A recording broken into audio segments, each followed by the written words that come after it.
went on this trip to Guatemala, and we really considered this a mission trip, but also, and I think that this is increasingly the case while we were there, we really felt called to the work that we were doing and really blessed by it. So we'll just go ahead. Jim, next slide. Jim is our slide person.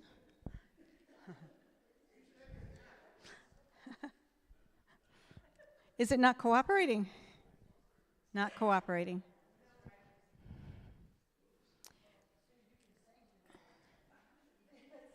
There was a little switch when technology. Remember that word that we were talking about this morning? Technology. So how many of you are fubbers? Are you fubbers? You're ever ignoring people around you while you're paying attention to your screen? Yeah, sometimes that happens. I call it work, though. I don't know about you guys, but when I do it, it's always work related. So 5 of us went to Guatemala. We flew from Philadelphia to Atlanta. We left the church here at 1:30 in the morning of the 23rd. And we arrived in Guatemala City at about 1:30 on that day. And there's about they're like in Central Time Zone. So we were only 1 hour off the time here when we were there. And so it was kind of a long day. And one entertaining story that I can tell you while I'm pretending I'm waiting is that customs is a really interesting animal. As you go through customs in any country, they're different. And there was a woman who was part of TSA, or whatever stands for TSA, in Guatemala, who was walking a dog among the passengers who had just come off and were waiting in line. And the dog was looking for anything, specifically food, apparently. This is one of the things that they're looking for. And poor Pat had eaten a banana 2 hours before. She didn't even have the peel on her. But the smell of banana hangs around for a little while. And that dog walked up to her and sat and did its little, check this lady out. And Pat had to do some fast talking, convincing them that really she didn't have anything in her bags, but she had eaten a banana recently. So anyway, Tree for Hope, we talk and we hear a lot about Tree for Hope. Tree for Hope is really kind of made up of 2 entities. Tree for Hope is the umbrella under which they sit. Tree for Hope was established to try to help address some of the poverty, educational, nutritional needs in this area of Guatemala. And it was begun 15 years ago. Pastor, who's Reverend Dr. Jennifer Hope Tringali, and she was here with us about 3 years ago in December. She founded it. There had been previous loosely organized ministries before that, but she really saw a need to make that a little bit more organized. And then in 2019, began the actual school, Hope Academy. And as we'll see in just a moment, Hope Academy began as one kindergarten class in 2019. And now it has expanded to grades, preschool actually, preschool through grade 6. And right now there is construction going on. You'll see examples of that. And the plan is to expand this to include what we would call middle school. This is a school that is exclusively addressing the educational needs of young girls, and you'll hear a little bit more about that, but that's what Hope Academy is. So it involves the girls who are primarily from a village nearby, and some of whom do live at the orphanage, which you'll hear about, the Hogar Miguel Maron, which is where we were. And so this next title here is the title of the orphanage itself. And as we heard stories about how these places were organized and how they have grown and how children have really benefited from services that they have received there, I think that it really awakened all of us up to the need that's out there and how much you can do with very little. And that our tendency to say, well, this is too hard or this is impossible, is something that we need to really set aside. We need to just kind of forget those words because we remember that with God, nothing is impossible. Next slide. So this just shows you the country of Guatemala. We flew into Guatemala City, which is the capital right there where that star is.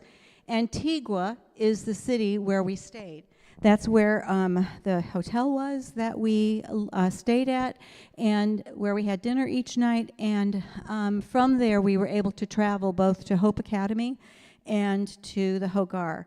It probably took us 30 to 45 minutes each day traveling each way, but most of that was because there is an extraordinary amount of traffic on 2-lane roads. The traffic is really insane, really crazy. The Lower Susquehanna Synod supports the work of educating girls so that they can have and so that they can themselves be hope for the future. And Hope Academy is a thriving school for girls. The village name is St. Lucia Milpas Altas. We just called it the village. The Hogar is, that's the orphanage, Hogar Miguel Marone, and that is an orphanage near the village named El Aguacate, which actually means avocado, and in Guatemala. Next slide. So why is it that Lower Susquehanna is supporting this? Why is it that Lutherans get involved in work like this? Why is this what we would consider both a mission and a calling? And this is why, even back in the Reformation, girls were considered less valuable, less important than boys were, and the education for them just wasn't, it was considered to be a waste. And this does not go for girls that were from rich families, from very, very upper class families, but ordinary middle class, lower class girls were not normally educated. But Luther believed otherwise, and he advocated for their education. Now, in that day, in that culture, a lot of the reason that he did that was that he felt that, first of all, they should be able to read the scriptures and religious pamphlets and devotional kinds of materials themselves, and that they should be able to teach them to their children. So he advocated for schools that would educate both boys and girls. The manuscript that we see on the left is called Advice to the City Councilors of All German Cities, that they establish and maintain Christian schools. And apparently there was so much made of this pamphlet, so many discussions that were had, that it really did begin to flourish, that girls were able to be educated and that they were able to be in school with boys. Some schools were founded likely because of this pamphlet, and specifically a school for girls was created in Wittenberg, where Luther lived. But, you know, change happens very slowly, so the whole widespread schooling was a hard sell. Poor farmers needed the labor of their children, sending them to school only in the dead of winter. And we're probably familiar with little bits of that kind of history in different places, but certainly that was the case in and around Wittenberg. Universal education had to wait until the 17th to 18th century, but this impetus, in its way, foretells the future and laid down an ideal program that would eventually be followed. So if someone asks you why, there's the long answer. Next slide.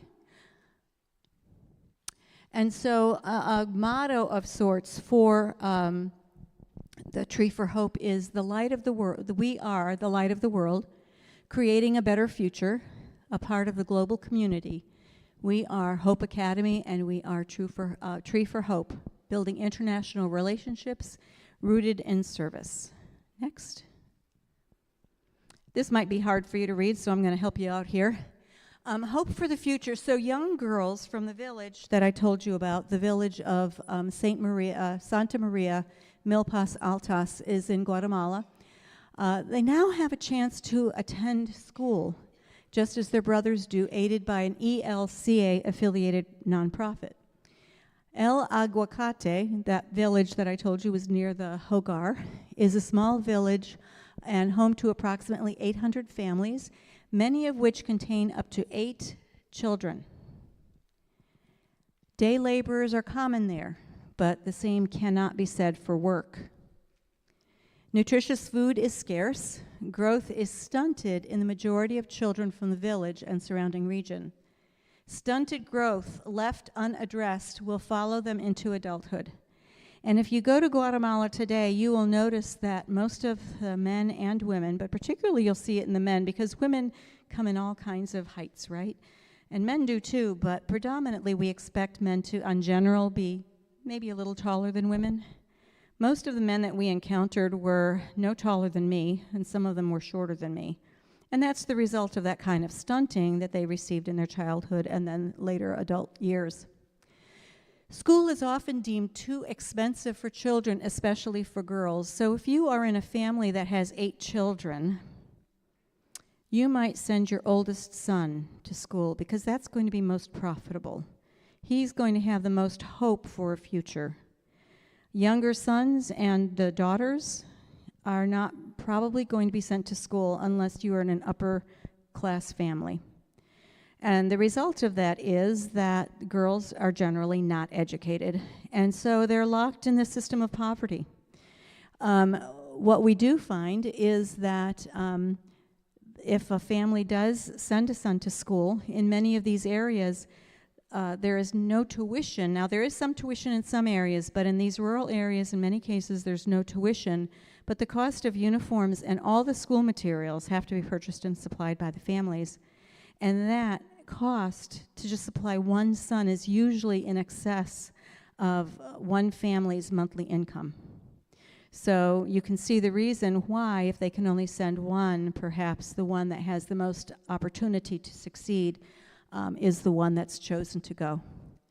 So Jennifer Hope Tungrali, this is the pastor that I was telling you about, the one who was here visiting, founded Tree for Hope as a nonprofit that would focus on improving the futures of Guatemalans experiencing poverty. Now, some of the families do pay the tuition on their own. Sponsorships support the girls and the school for quite a few of the girls who are there. And when the school started, as I mentioned, it had, I think, 7 students in a kindergarten class. This was in 2019, which wasn't that long ago. There are now over 100 students in that preschool through 6th grade school that I described to you. So the school has really taken off, and we have opportunities to support that, and we'll talk about that in a little bit.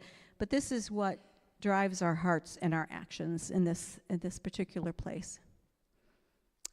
So Hope Academy is, and the picture that's in the background is an actual picture from a daily activity that the girls have. Mid-morning, they come into the courtyard of the school, and in a minute we're going to show you a pledge that they recite, or a mantra that they recite. But the information about Hope Academy is that it's a STEAM-based, so they concentrate on the sciences, technology, engineering, arts, and mathematics. This STEAM-based school is taught in Spanish and English. It's, in other words, in each one of the classrooms, there is an English-speaking teacher and a Spanish-speaking teacher, and they divide up the time that they have with the students in order to divide up the teaching. And then Cachical is the indigenous Mayan language of the region, and that is kept alive in the school for cultural reasons. The school has grown, as I said, from the 1 kindergarten classroom to now grades through 6, with a plan to expand that to middle school. In addition, in Middletown, Pennsylvania, Hope Academy has a sister school, an offshoot, really, of the original, that is also a STEAM-based education and has recently been noted on, what channel is that? Do you remember, Jim? Channel 8, that Good Morning Pennsylvania show, I think it was. You might want to just look for Tree for Hope or Hope Academy, and you can probably find that video. What's that? And so, why is this important? And this is a quote from Reverend Dr. Jennifer Hope Tungrali. We meet our girls where they are. Through Spanish, we prepare them for life and work in their community. Through English, we connect them to a global world. Through kachikal, we ground them in the traditions of their culture. Slide. Education is an important tool in the fight against poverty. The education of girls can help elevate the health and welfare of their families. It's a priceless investment in their future. And this looks like it might be preschool. No, it's not. It's probably first grade class. And here is a snack that the girls had the morning that we were there, and you had the opportunity to eat such a snack that today. Every day, Tree for Hope delivers fruit, vegetables, and meat to 215 children at the Miguel Magone orphanage and the village of El Aguacate. Children at Hope Academy are fed good, nutritious lunch and snacks. Why is this important? Daily deliveries of food ensure that every child has access to the nutrition they need to grow into the people they were meant to be. We know that good education supports good mind health, brain health, and so obviously it's pretty important. Slide. The school, because they are tracking the children, making sure that they are meeting the health needs, the nutritional needs of the children, they are, I think twice a year they are measured and it's recorded. So this being the beginning of their school year, the day that we were there, they were measuring height and weight on the students.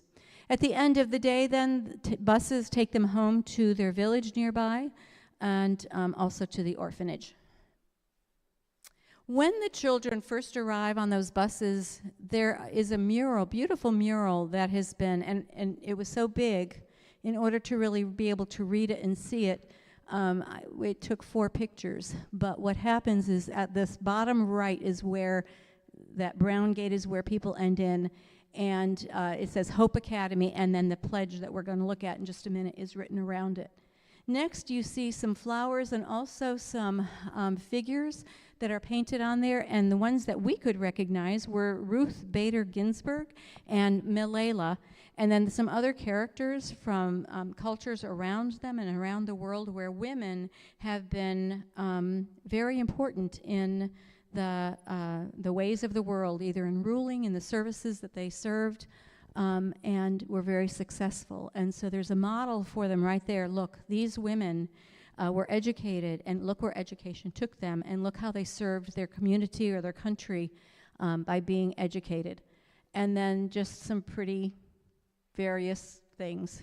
There's an artist that sometimes comes to the area and has been working on this mural. And at the very end of the slideshow today, we're going to see what she did after we left. Next. We are Hope Academy. So these are just some pictures. This is just one of the classrooms. That's the first grade classroom. This little girl in the middle is at the Hogar. She's drawing hearts and writing different things. This is just a gathering of pictures to show you what some of the faces that we saw and grew to love. So every morning, both in English and in Spanish, this is recited. The girls are prompted. The statement begins, I am strong, I am. I am brave, and the girls repeat, I am. I am unique and creative, I am. I am me. We are hope, we are. We are the light of the world, creating a brighter future, we are. We are an integral part of the global community, we are. And then finally, everybody joins in, we are Hope Academy, we are Hope Academy. Imagine the effect that that has on a young girl who is in school, perhaps an exception in her little village, because she's being educated, and she is being reminded that she is of worth, and that this education is pointing her to a future that is bright, and it's because she is worthy of that. That's a very important message for any child. Next. This is the group that we traveled with. So there were 5 of us from Zion, and there were, this is after we had some people join our group. So ultimately we had almost 20 people who, just shy of 20 people who were with us. The gentleman on the end there was one of our drivers, and it's his wife who made our lunches every day. Okay. Luther created a new approach to charity and service. He argued that because people are saved by grace, in gratitude, they are free to serve others. And this is some of the group. Now, every day, we would climb into 2 vans, would be filled like this, and we would travel off for that 20, 30-minute drive, and we would serve at one of the places that we were serving. Sometimes on the way home, we would make other stops or other visits in different places, but primarily this is how we spent most of the days that we were there. The very last day, we were kind of left to our own devices to do as we wanted to do. Oh, Jim? Again, this is the very beginning of that wall, and Sue is going to take over now. But I'll be brief. I'm going to talk about Hope Academy. The 2 women on the left-hand side are the directors of the school. The one on the left was one of our driver's daughters who speaks excellent English, so she was able to interpret for us the entire time. But they run a very good, and on the right-hand side, that's where the girls all come outside to repeat that pledge, the I am and the we are. Every morning they come out and recite that. Next. This is the construction. They're building more rooms onto the school, onto the 2nd floor. We were actually painting, you can't see it, but on the left-hand side were 2 huge classrooms that you'll see pictures of that we painted as part of our project. Next. Every day the girls come and they put their little backpacks in these shelves and they go into their classrooms where they're able to do their studies. Next.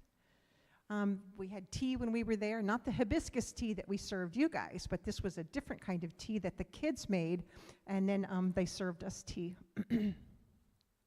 Next. The girls are responsible for cleaning up their classrooms. As you can see, Jim's holding the dustpan. So it's not like they have a janitor that comes in. The girls actually do all the work to make sure their place stays clean.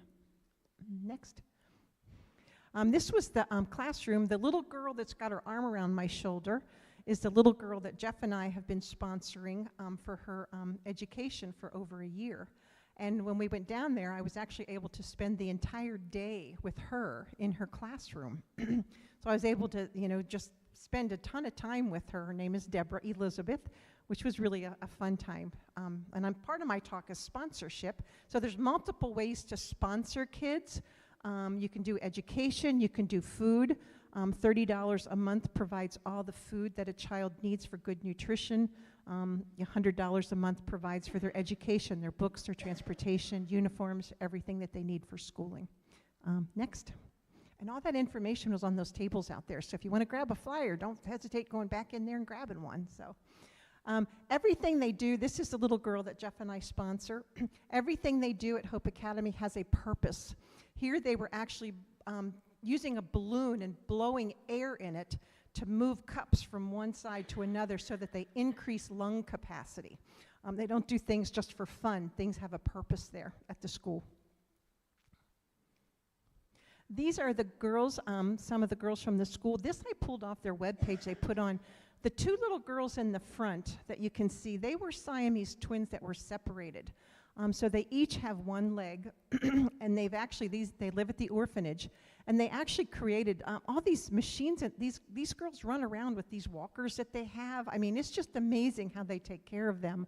And I think they said they had to share a kidney or something, so they've got some health issues, but they're doing really, really well. They each have one kidney because they had to split them when they divided them. And they're in some of the traditional Mayan culture clothing. So I thought this was such a cool picture to show the clothing. This is more construction. You can see the 2nd story that they're building. You can see that walkway there. I don't think it passes OSHA safety, but but that's what they use. Next. This was where we went to have the pepian that you were served for lunch today. And the table was set for us, and then the lady was showing us how to make those tortillas.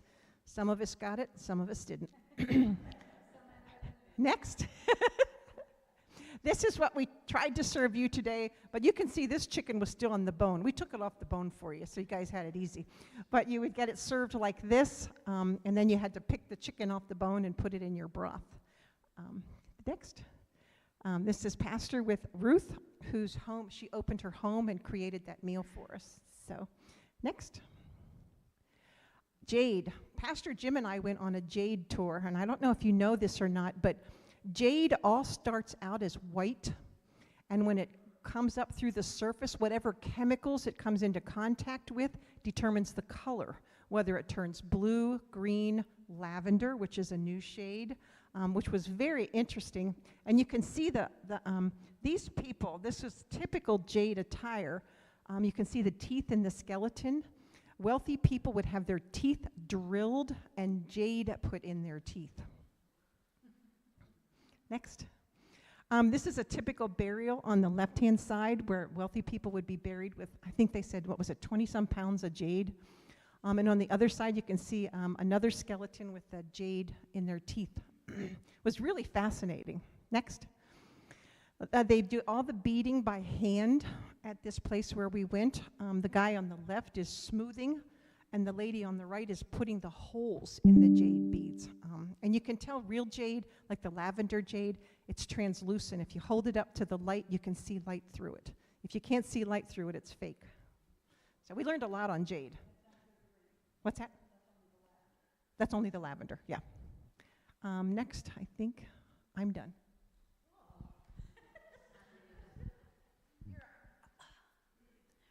I just want to say that was the most amazing trip I ever took. It was just awesome.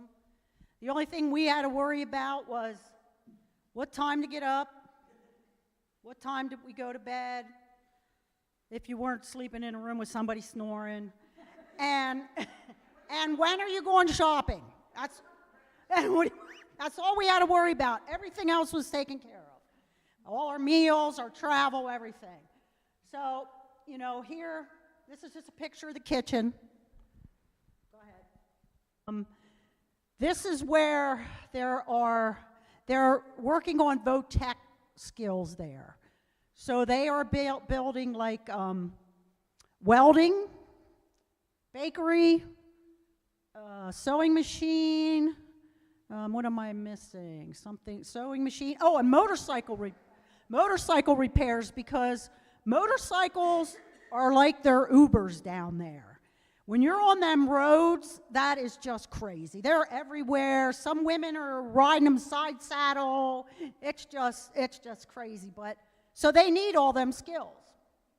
So this is just a picture of some of the construction that's going on. Go ahead. So here's some. When we got there, they had a list of things that they needed done.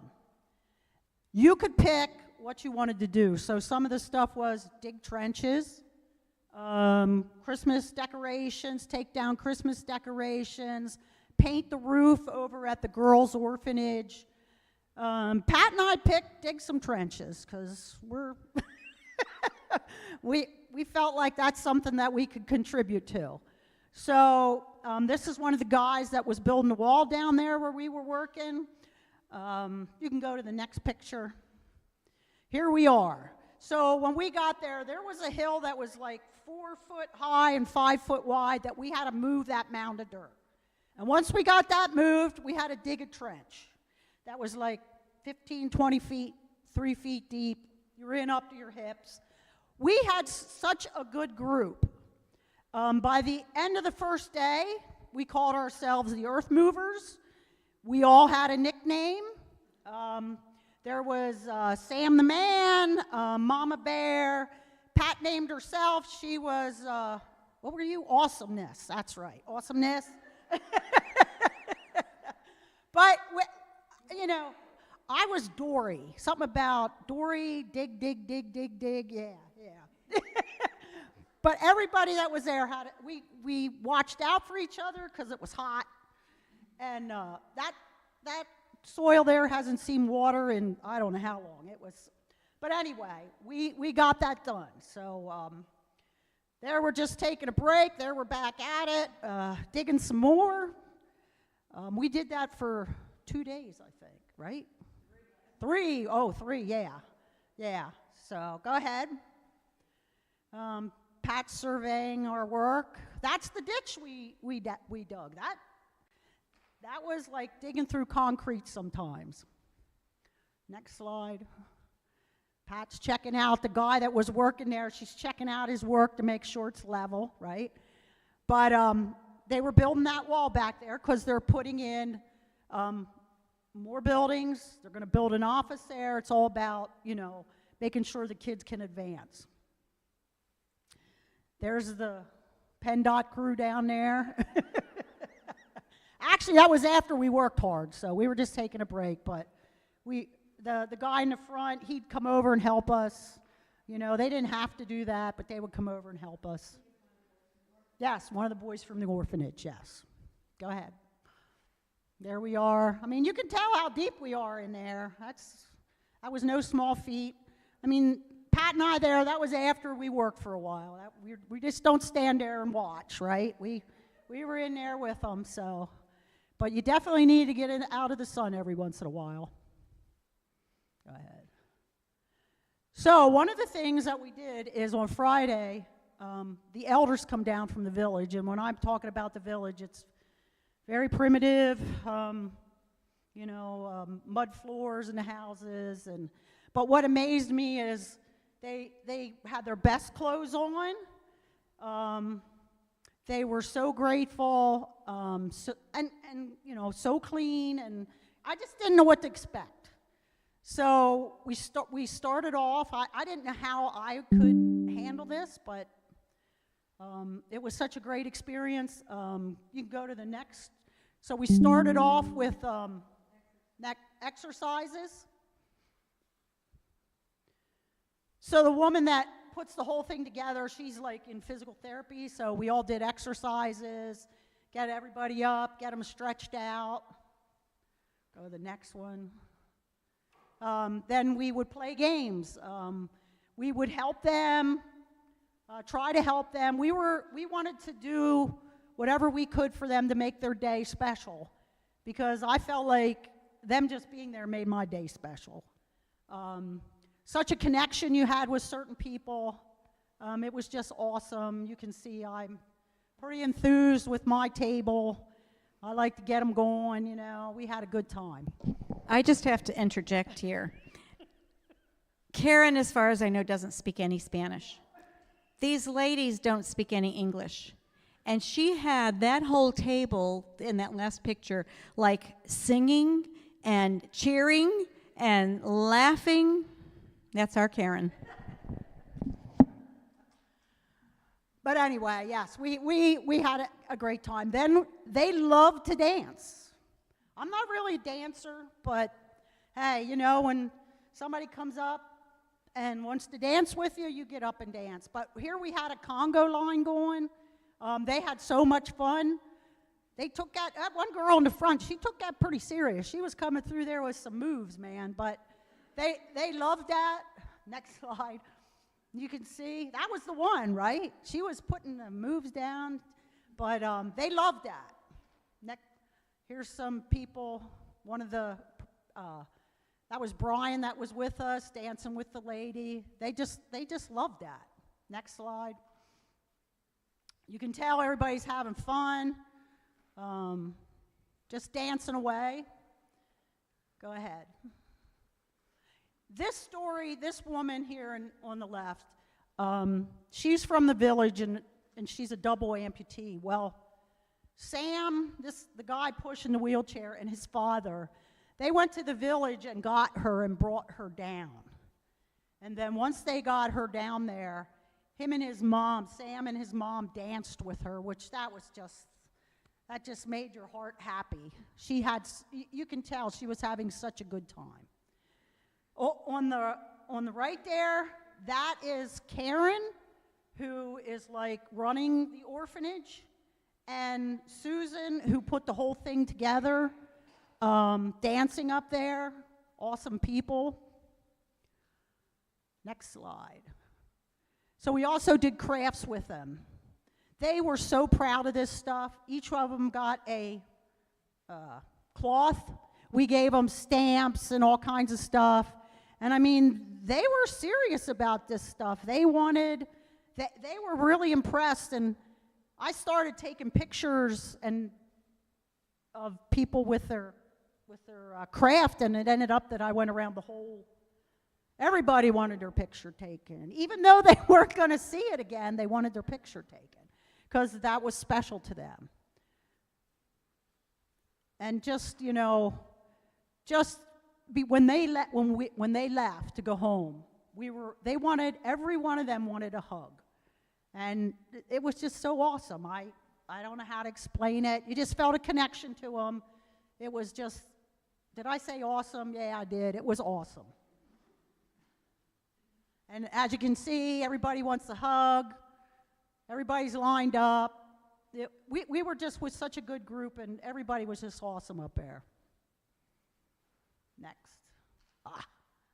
Back to Hope Academy. Who's doing the paint? Is that you? Jim? Who's doing the... Yeah, you're back, Sue. Remember, you cleaned up. Oh, I got split.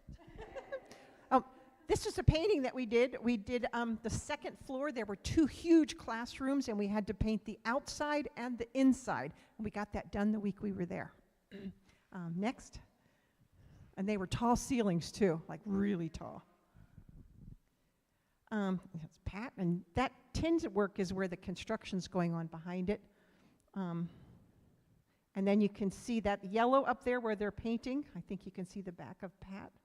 That's what they painted. It was all white, and it was all painted that bright yellow. And the inside classrooms were blue.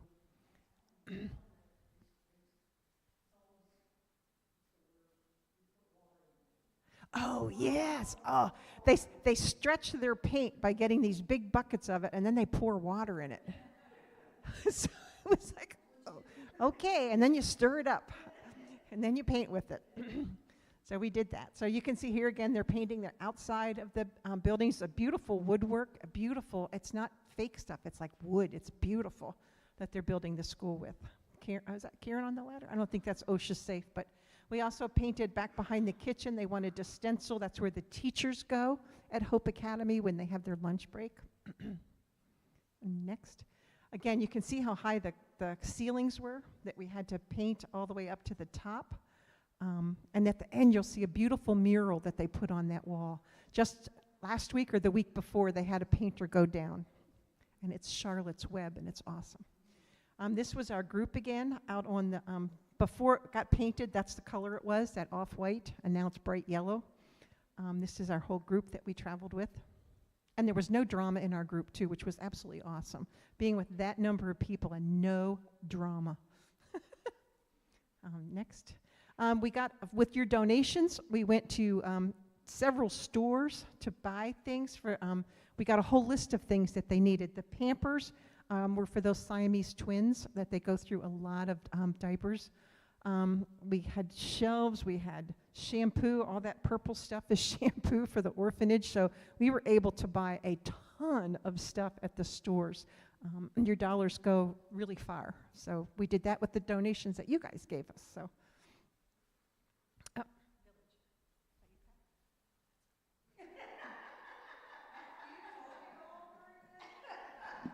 This is not me, but this is a picture of the village. I'm not sure we assigned it, so, but thank you, Sue. So we went, and it was a straight uphill climb. I mean, I think it was like, I don't know, 70-degree, you know, kind of uphill. Somebody mentioned today that we were at 5,000 feet altitude. And it's really good for us to be reminded of that because we had to stop every few minutes to kind of catch our breath. But at any rate, when we finally got up to the village, and this is the village that those people who were dancing and that we were spending the day with and that a lot of the kids live in, it's a very poor, poverty-stricken area. And I could only think that this area and roads that we were walking on that were made of just dirt and mud during the rainy season must make life really, really difficult. And yet the people were very generous in having us come into their homes and showing us their homes. They're proud of what they have. It's very typical in these places for the house itself that none of this area shows the rooms where they sleep. This is almost like a porch area, and in the porch area there's a sink and there's an area for them to cook. And this area is actually outside. In some houses there was a little bit of a tin roof over it. In some places there was not. That middle sink is considered the sanitizing sink, but this is where they would wash their dishes, their pots, their pans, things like that, anything that needs washing in the house. Next. This is a different house, but same kind of thing. We took these just so that we could see and appreciate how much, first of all, how much people do with very little, and how very little they have. And this is why we help. This is why we serve, and this is why the orphanage doesn't just serve the children. Just a word about the orphanage. When we think about orphanage, we think of children who have lost both parents. In Guatemala, orphanages are often places where children are cared for who have been removed from the care of their parents. Their parents are either in jail or have been, I don't even know how much of a trial they have gone through, but they have been proved to be abusing the children or neglecting the children in some way. One of the things that both the orphanage and the school, Hope Academy, do provide is psychological care for these children. Some of them are very marked, and we could see there were a couple of children, just by their faces and their demeanor, we could see that they really had a tough life and that they really hadn't recovered from some of that yet. And so the mission of the people in the orphanage, as much as anything else, is to give these kids a lot of love. And as we were there, what we experienced a lot of was those kids reaching out to us. They wanted hugs, they wanted kisses, they wanted to be held. Hope Academy, or Tree for Hope, has groups coming in at least 4 times a year. So on a regular basis, they're not only experiencing that from their teachers, but they're also experiencing love and care from people in the world around them. So this obviously is another home sink situation. That area in the back probably is where food is prepared. Next. But this is where the sleeping area is. There's a sleeping area there and one there. And I don't think it was this house, but in another house, you walked in and we saw a similar situation, bright colors on the beds and things like that. So there was a lot of pride taken in the things that they had. And then you went into another room where there was another bed, and there was a big flat screen TV, and it had sports on it, soccer being one of the favorite sports of the area, of course. Next.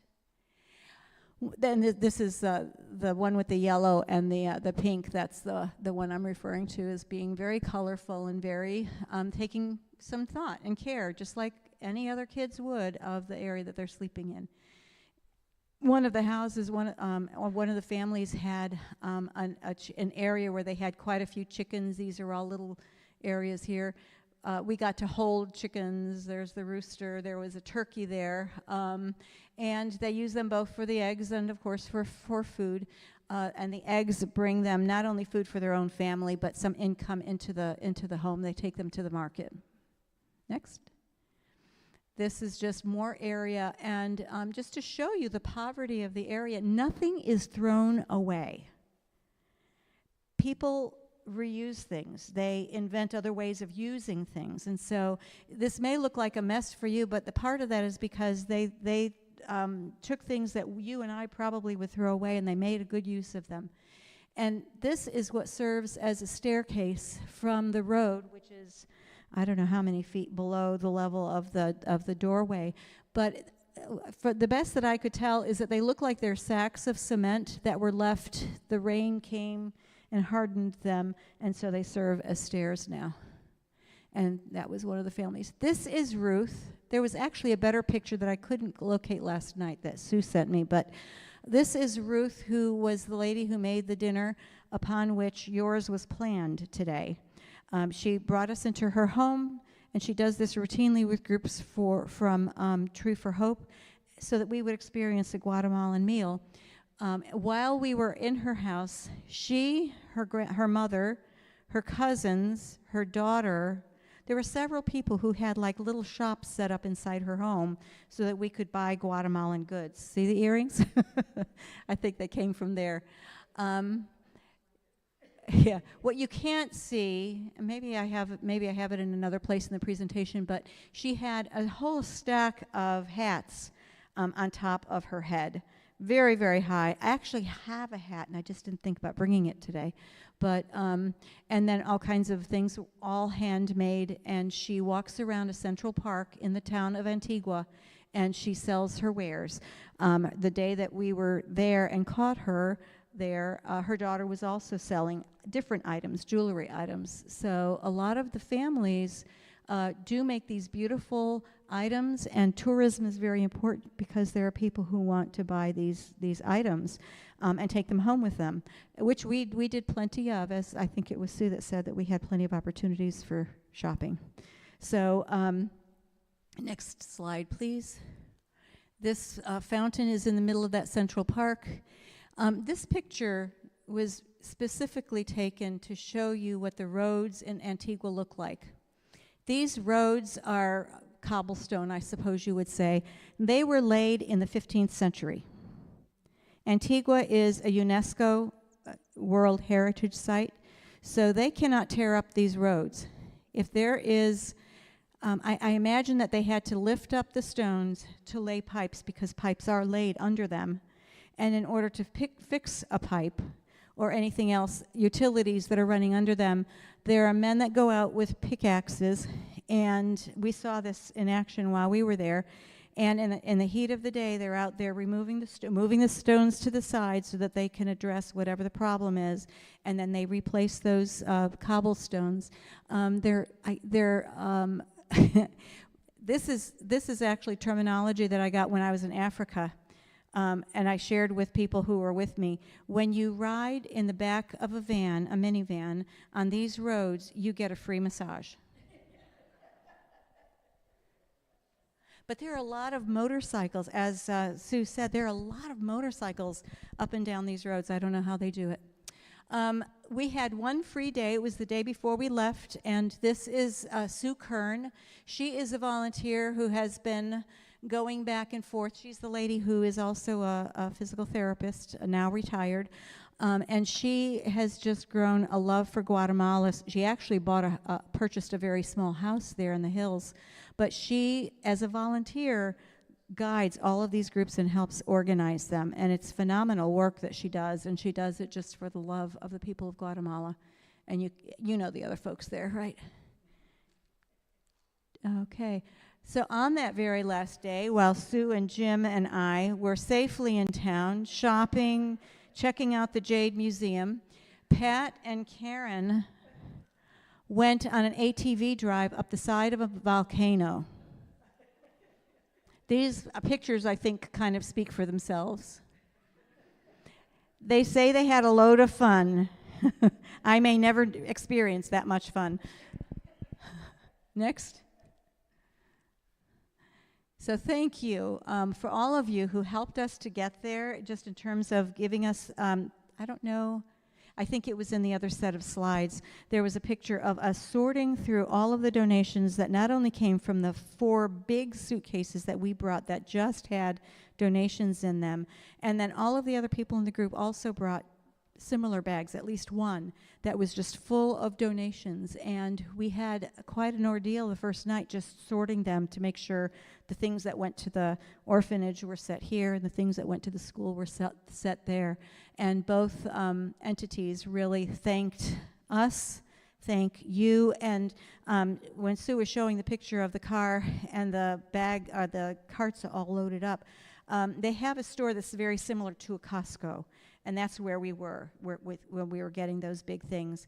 And we had $300. In addition to all of the things that we collected, there were a little over $300 that we had to spend on things like that. And one of the other people in the group also had cash. She had like $400. So together we were able to supply them with some goods that will last a while. And Jim, would you? Okay, so the epilogue. A recent visitor to Hope Academy completed one of the new blue walls of the classrooms that you saw us painting, creating this mural on one of those blue walls. So we just wanted to leave you with that. From the Lower Susquehanna Synod, but not only here. I mean, I think that the mission is growing. Word of the mission is growing, and so impacted interest is coming from all different places. And as I said, there are usually about 4 different trips that are made a year. And we are already talking about taking another trip next year about this time.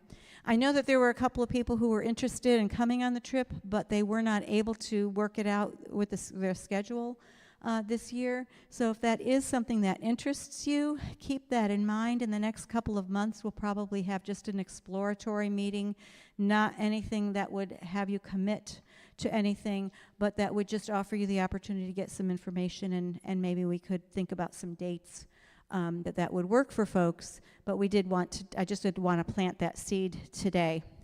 I think Sue spoke about there are different ways to sponsor if you're interested in sponsoring the missions here. The most expensive, of course, is sponsoring a child. There's a $100 monthly fee to that. But it is also something that groups of people go in on.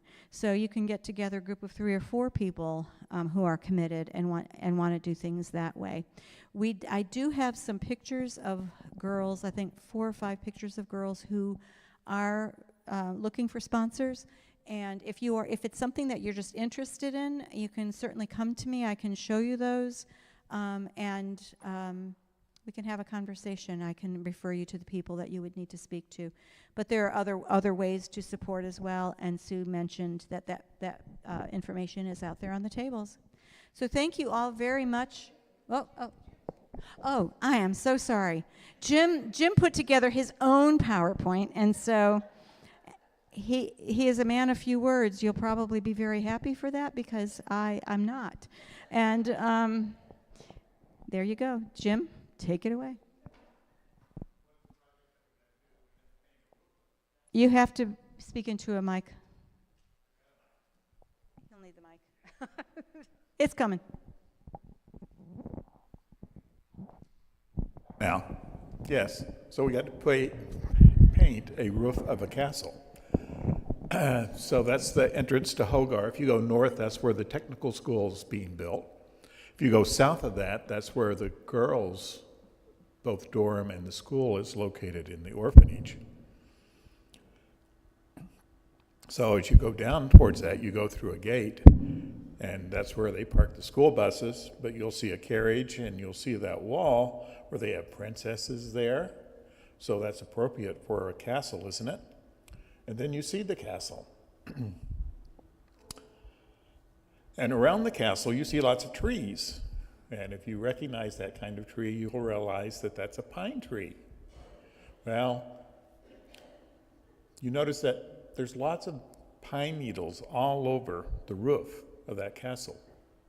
So the first day that we were there, and that was the day that they had the dance and the other games and things like that with the elders of the village, we cleaned off all the pine needles, and that took us several hours. So we didn't get to do much painting on that day, but we cleaned off all the pine needles so that we could come back another day and do that. So we used the brooms and the dustpans to clean the pine needles and the debris.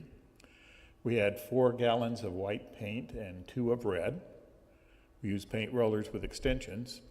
Unfortunately, they have a hot water system for the girls over there, and there was a leak in part of the plumbing there. So that had to be repaired because there was water that was standing on the roof. Unfortunately, that attracted bees to looking for a water supply. So while we were fixing that leak and avoiding the bees, that made life interesting. So when we came back the next day that we painted there, we had to clear the pine needles again that had reaccumulated. We had to get additional paint, so we had an additional 4 5-gallon pails of white paint. And you can sort of see us rolling things out. You can see that there are some skylights that are there that we avoid painting over, hopefully. You can see that there are solar panels up there as well as the hot water system that's there in the back. and that there's 2 different colors of paint that are there. And so we finally got that done. Then over at the school, we sometimes take a break and the girls go out for a recess. So one of the things they have are teeter-totters or seesaws. You remember that as kids, some of you. They say I overweighed things, so. And then one of the places that we visited was Chica Bean. So you've seen some of the coffee here before in some of the presentations that have been done. And this is just the physical location that's there. I would encourage you to go to their website because they have lots of stories about some of the producers that are there. The story about Chica Bean is very interesting. If you go to Starbucks and get your usual cup of coffee for, say, $3.50, you have to realize that about only a nickel of that goes to the producers in third world countries. And that's just because things get picked, it gets shipped to other places, it gets processed in the country where it's going to be consumed.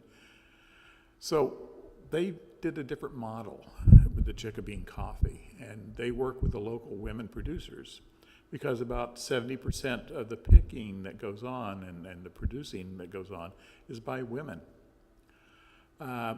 Chica Bean coffee worked out where they pay those women a rate that's about 50% above what other producers might. And they, in addition to that, provide 10% of the profits that go back to that women's group that they can use for education and other purposes. They also provide education not just to the producers, but also to the girls in the school. And that includes information about how growing the beans, processing the beans, and also insight about business management. The people that started Chica Bean also had a relationship that allowed this to take place there with the shippers. And so they had lots of local connections to allow that they can both process the coffee and get it out to people in the United States in a short period of time, usually a week. And so that's a nice way to get the coffee that we're sure that you're going to love. They also have tables, and we had interesting drinks there. Unfortunately, I don't have a picture of the coffee martinis that they have there, but they were interesting as well. And that's just another picture of the shop. That's the, I'm sorry. I didn't hear you, but use your microphone.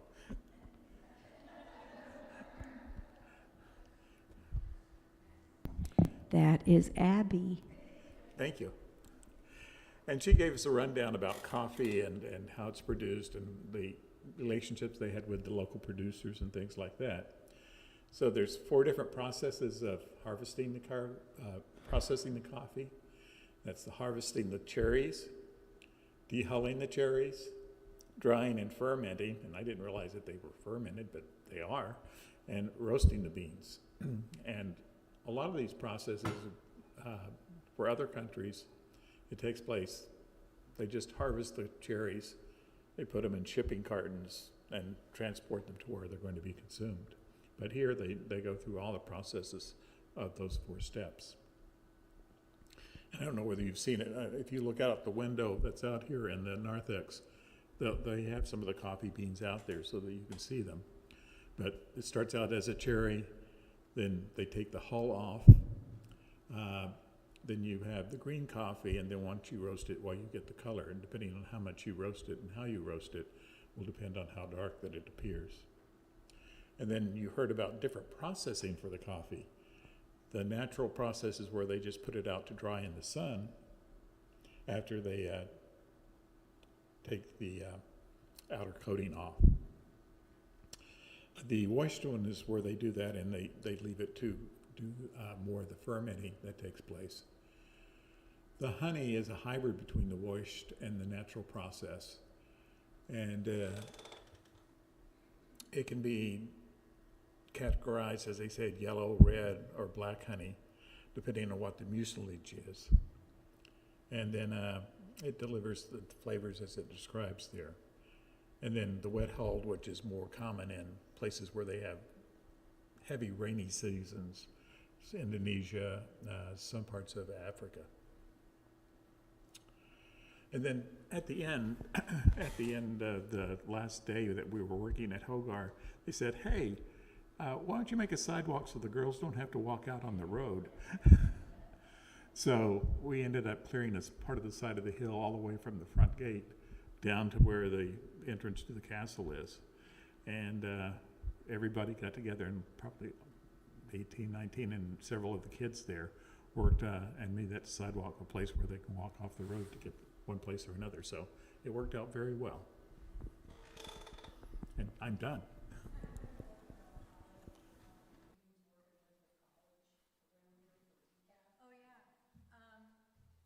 Jim, do you remember the part about the connection to Messiah College? Messiah College engineering students created a way to decaffeinate that is different and less expensive and can allow them to bring the parts and to construct the decaffeinating machines. I don't fully understand the whole decaffeinating part, but I do know that they have formed a partnership with Messiah College here in Pennsylvania to help them to not only create decaffeinators, but also to do some training in the engineering and how they came about that process to the students at Hope Academy. So it's nice to hear these different, there are just so many different layers of partnership that help the work to happen. And we heard amazing stories about how those came to be, which as Christians, as a pastor, I would only say is God's work. Because people who never should have come together were able to find each other, come together, and now they work together for the benefit of that community there. So again, thank you all for being here, for helping us to tell our story again, and thank you.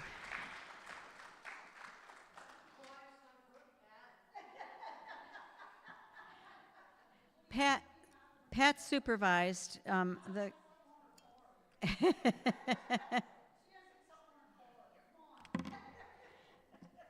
Oh, Pat's going to speak. Yay. Yes.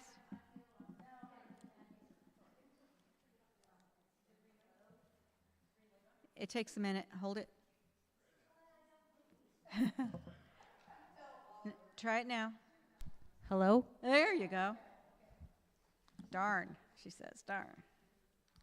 I hope it, through your patience, has become obvious to you people that God is at work in Guatemala. Mm-hmm.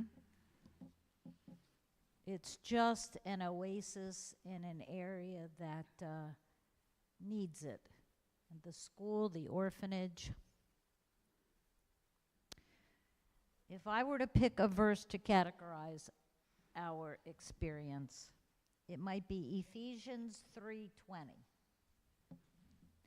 Now all glory to God, who is able, through his mighty power, to work within us, to accomplish infinitely more than we might ask or think. In Guatemala, through the efforts of Tree for Hope, and in Leola, through the efforts of our church family. God bless you all. Thank you for your patience and time.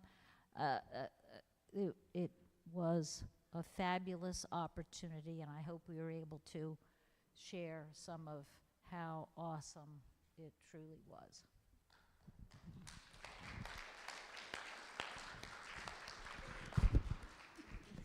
Thank you, Pat. We did record this presentation. If you're talking to someone and they're lamenting having missed it, you can let them know that it's on our YouTube page.